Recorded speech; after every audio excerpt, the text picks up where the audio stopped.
بسم اللہ الرحمن الرحیم۔ ناظرین کرام، ماہ رمضان اور قرآن کے حوالے سے محمد عارف عوان ایڈوکیٹ سپریم کورٹ آج 21واں روزہ 21ویں پارے کا خلاصہ آپ کی خدمت میں پیش کیا جائے گا۔ اللہ کریم ہمیں آرڈر کر رہا ہے ریسیٹیشن آف دی قرآن کا، ٹو اسٹیبلش پریئر کا، کیونکہ نماز کے مختلف مقاصد میں سے ایک پرپز یہ بھی ہے کہ وہ برائیوں سے، بے حیائی سے ہمیں روکتی ہے۔ کیونکہ اگر نماز پڑھنے کے باوجود گناہ تسلسل کے ساتھ اور عادتاً جاری بھی رہیں اور ان ڈیسنسیز کی طرف بھی ہم راغب رہیں تو نماز کا پھر کیا فائدہ رہ جاتا ہے۔ اس کے بعد فرمایا کہ ہر سول نے ڈیتھ کا ٹیسٹ ضرور لینا ہے، اور فرمایا اسٹرگل کرنے والوں کو ہم اسٹریٹ وے پہ ضرور لے کے آتے ہیں۔ سورہ روم کو پھر اس کے بعد اللہ کریم شروع فرماتے ہیں، اٹلی یعنی روم اور اہل فارس کے مابین جو ایک جنگ ہوئی جس میں فتح فارس کو ہوئی اور پرویز بادشاہ کو ہوئی، حضور علیہ السلام نے فرمایا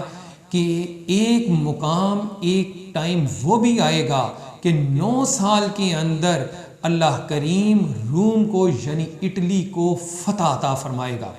اس کے بعد حضرت ابو بکر صدیق رضی اللہ تعالیٰ عنہ جو حضور علیہ السلام کو سچا نبی مانتے تھے، اور ابی بن خلف کی بیٹ لگ جاتی ہے، شرط لگ جاتی ہے 100 اونٹ دینے کی۔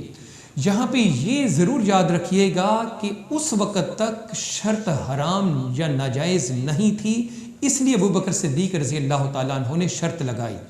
الٹیمیٹلی ہوا یہ کہ روم غالب ہوا، 100 اونٹ کی شرط ابو بکر صدیق جیت گئے، لیکن جب وہ دینے کی باری آئی تو اس وقت ابی بن خلف کی ڈیتھ ہو چکی تھی۔ پھر اس کے لیگل ایئر سے 100 اونٹ حضرت ابو بکر صدیق رضی اللہ تعالیٰ عنہ نے لیے، لیکن انہیں غریبوں میں بانٹ دیا جاتا ہے۔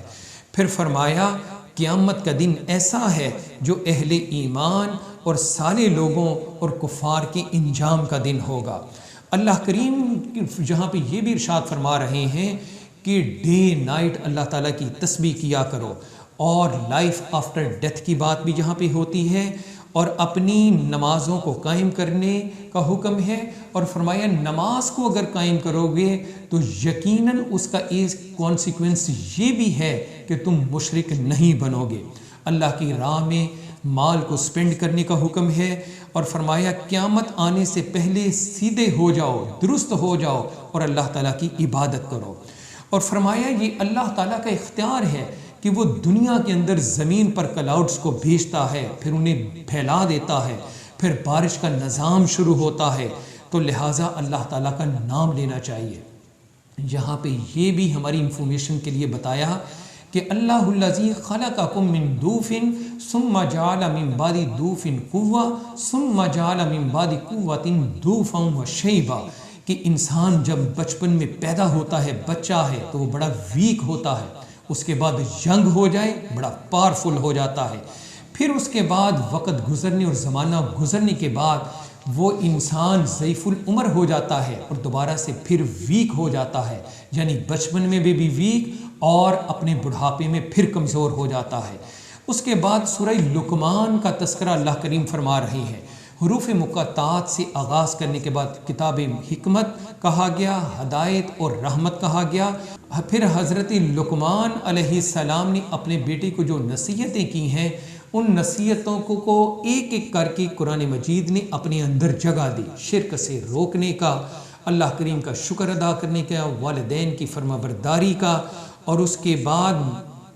فرمایا کہ ماں کتنی ڈیفیکلٹیز کو فیس کرنے کے بعد تمہیں جنتی ہے، پھر وہ اپنا دودھ تمہیں پلاتی ہے، نماز پڑھنے کا، امر بالمعروف اکڑ کر دنیا کے اندر نہ چلو، اور نہی عن المنکر کا بھی ذکر فرما دیا، اور اپنی آوازوں کو پست کرنے کا حکم ارشاد فرمایا، اور کہا جو سب سے زیادہ ناپسندیدہ آواز، یعنی جس آواز کو اللہ ڈس لائک کرتا ہے، وہ گدھے کی آواز ہے۔ اور پھر فرمایا سارے سمندروں کے پانی کو اگر جمع کر لو اور دنیا کے اندر جتنے درخت ہیں ان کے پین یا ان کی کلمیں تم بنا لو اور سمندر کے پانی کی سیاہی بنا لو، تو پھر اس کے بعد اللہ کی کلمات، اللہ کی تعریف لکھنا بیٹھو تو تمہاری سیاہی، تمہارے قلم، تمہارے پین ختم ہو جائیں گے، مگر اللہ کی تعریف اور اس کے کلمات ختم نہیں ہوں گے۔ اور فرمایا تم ذرا غور تو کیا کرو کہ کس طریقے سے اللہ دن سے رات کو نکالتا ہے اور رات کے اندر سے دن کو نکالا جاتا ہے،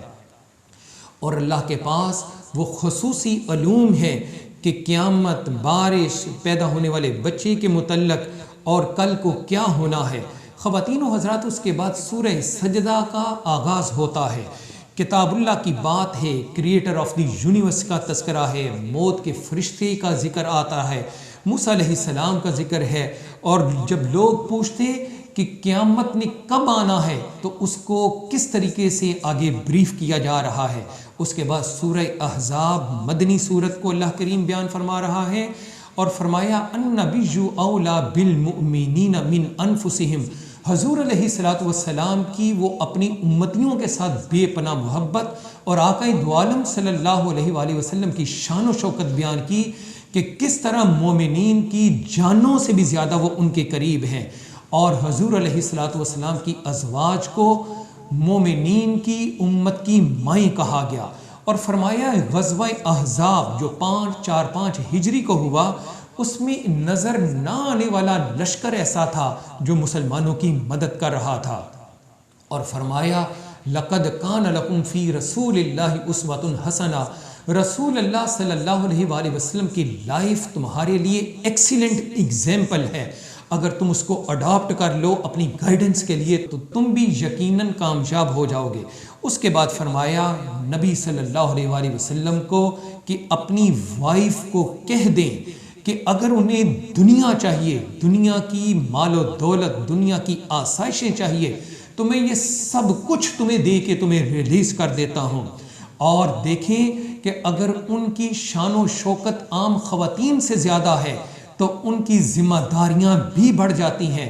اگر کوئی عام گناہ کرے گا یا اوپنلی انڈیسنسی کا مرتکب ہوگا تو اس کے لیے سزا بھی، اس کے لیے اللہ کریم نے جو پنشمنٹ رکھی ہے وہ بھی ایک درجہ ہے، لیکن اگر وہ مرتکب ہوں گی تو ان کی پنشمنٹ بھی ڈبل کر دی جائے گی۔ اللہ کریم ہمیں قرآن مجید پڑھنے، سمجھنے، اس پہ عمل کرنے کی توفیق عطا فرمائے۔